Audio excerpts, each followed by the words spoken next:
नमस्कार दोस्तों। आज की कहानी है जहाँ चाहा वहाँ राह मिल ही जाती है। इसका तीसरा भाग आया है। पिंकी के मुंह से यह सुनकर कि जल्दी से अपने घर भाग जाओ, विजया हैरान रह गई। उसने पूछा, क्यों दीदी? कोई सवाल मत करो विजया, मैं जैसा कह रही हूँ वैसा करो। विजया घर की तरफ जाए तब तक शक्ति सिंह वहाँ आ गया। विजया को देखकर बुदबुदाया, अरे कितनी प्यारी बच्ची है। बेटा तुम्हारा नाम क्या है? उसका हाथ पकड़ बोला। विजया चिढ़कर अपना हाथ छुड़ाने की कोशिश करने लगी। तब शक्ति सिंह ने उसे कहा, बेटा डरो मत, मैं तुम्हारा नाम पूछ रहा हूँ, बता दो, फिर मैं तुम्हें जाने दूंगा। तभी अचानक हीरालाल जी की गाड़ी वहाँ से गुजरी और विजया पर उसकी नज़र पड़ गई।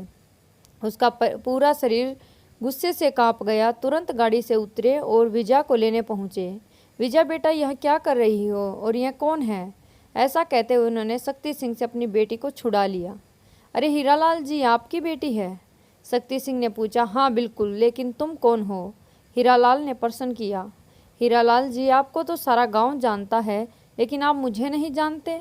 शायद मैं शक्ति सिंह हूँ, इस इमारत का मालिक।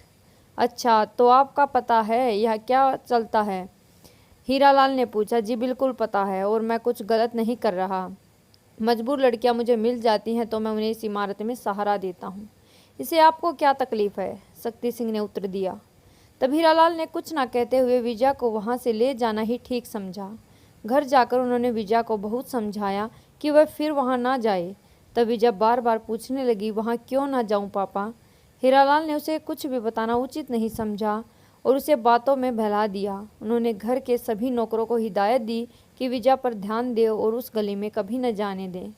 गायत्री और हीरालाल आज बहुत डर गए, क्योंकि अब विजया बड़ी हो रही थी। यूँ तो हमेशा ही हीरालाल जी इमारत में रह रही लड़कियों के लिए कुछ करना चाहते थे, लेकिन अपनी इच्छा निर्णय में बदल गई। एक दिन सेठ हीरालाल ने शक्ति सिंह से मिलने का निर्णय किया और उसके पास के एक होटल में उसे मिलने बुलाया। उन दोनों की मुलाकात होने पर हीरालाल ने शक्ति को समझाया कि यह काम बंद कर दे। शक्ति सिंह, अब तुम्हें मेरी बात सुननी ही होगी, उन लड़कियों को आज़ाद करना ही होगा। तुम चाहो तो मैं तुम्हें कुछ धनराशि दे सकता हूँ, इमारत की कीमत भी ले लो। शक्ति सिंह उठकर खड़ा हो गया। नहीं हीरालाल जी, मुझे इमारत नहीं बेचनी, ना ही अपना धंधा बंद करना। आपसे जो बने आप कर लो, मेरा निर्णय अटल है। बात को आगे बढ़ाते हुए वह बोल, वैसे आपकी बेटी का नाम क्या है? बड़ी प्यारी और खूबसूरत है, अब जवान भी तो हो रही है। वैसे आई थी ना उस दिन पुरानी इमारत में, संभालिएगा उसे। शक्ति सिंह की बातें सुनकर हीरालाल का क्रोध सातवें आसमान पर चला गया। वह एक समाज सुधारक थे और लड़ाई झगड़े की कभी बात नहीं बनती, बल्कि बिगड़ ही जाती है। वह जानते थे। हीरालाल जी ने सोच समझकर धैर्य से काम लिया और शक्ति सिंह से कुछ बोले बिना ही वहाँ से जाने लगे। अपने दिल और दिमाग पर बहुत बड़ा बोझ लेकर सोच रहे थे कि शक्ति सिंह मानेगा या नहीं, कैसे मनाया जाए।